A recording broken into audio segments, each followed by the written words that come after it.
It's the 19th of October and it's time for the 19th film in my 31 Horrors of Mike. Now, the film today is Picnic at Hanging Rock. It was directed by Peter Weir and it was released in 1975. It's based on a novel, and the story revolves around a group of girls, teenage girls, who come from a local all-girls school which is in a nearby town, who go on this day trip to this place called Hanging Rock, which is out in the Australian outback, and you have these large strange rock formations that are jutting out of the ground, and it's a rather sort of ethereal, strange and foreboding type of place. And these girls go on this day trip there, and some of them don't come back, and it's about how the local community tries to search for them.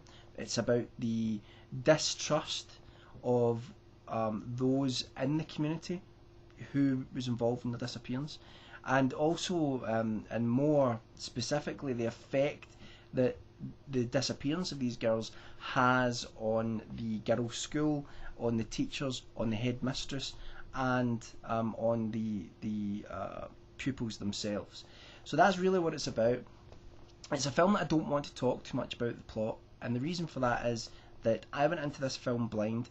It was recommended to me by a long-time subscriber of mine, Ice Cream Suit, who is a great subscriber, always suggesting things. Suggested this film to me. I watched it last year, and it really impressed me. It totally blew me away, and that's why I think it's best that you go into it blind, because I did as well.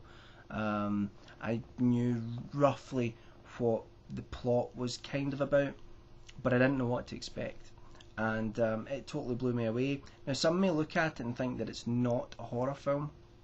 It's one of these films that, yeah, sure, you can say that it's some sort of melodrama in some way, but to me, it's a horror film because it's really frightening, it's really unsettling, it's really disturbing. And some of the things that are disturbing about it is that, you know, there's this underlying sexual tension in the film from everybody. The film is about sexual repression, in my opinion.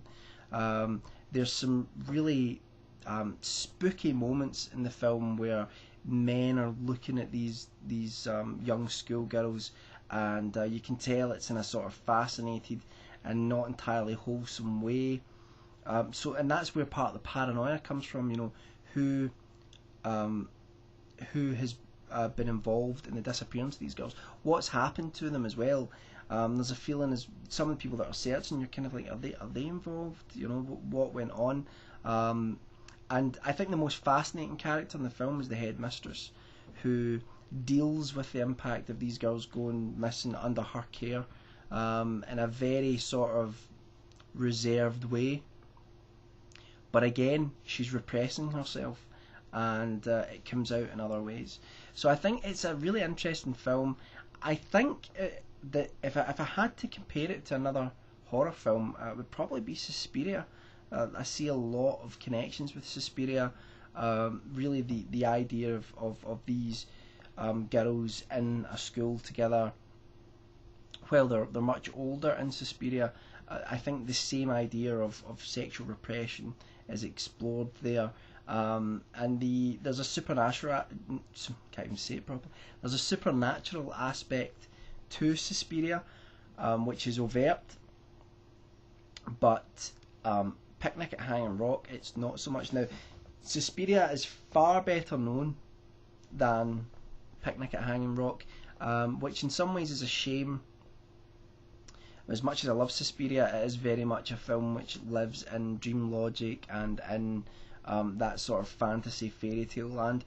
What's really unsettling about Picnic at Hanging Rock is that it's on the cusp of that. It's the fact that it's in the world that you and I inhabit, it's in the real world, but there's a tangible quality to the film that implies that there's something just beyond the veil, something there, and you can't quite see it, you can't quite understand it, but you can feel its presence. And I don't think there are many films which achieve that level of tension through something that's unspoken. Really, it's pure cinema. Really, when you can really cultivate that sort of atmosphere in a film and make the audience feel it and be affected by it. So that's Picnic at Hanging Rock. I want to say no more about it.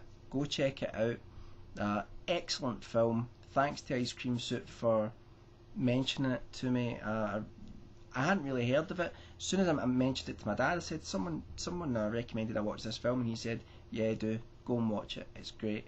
And he said that it was a film which in the 1970s there were a lot of people were like quite maybe pretentious about the film in a way, and because of that perhaps people don't know about it as much. That's me getting an update from Facebook. It sounds like the Proton Pack, because that's what it is from Ghostbusters.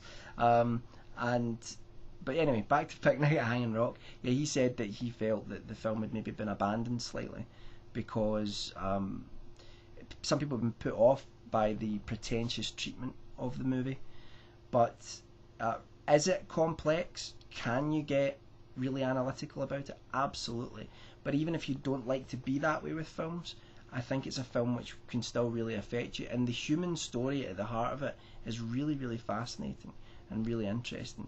Apparently, my friend Alan, who posts videos with me on Area 50 Bun, he recommended to everybody, don't go and read the book before you watch the film, because there's and don't look for anything about the book online, because the author said what she thought happened in the end, and the film's ambiguous, so that might colour your view of the movie. So don't do that. Watch the film, go into it blind if you can, and definitely check it out. So that's Picnic at Hanging Rock, and I'll be back tomorrow with another 31 Horrors of Mike.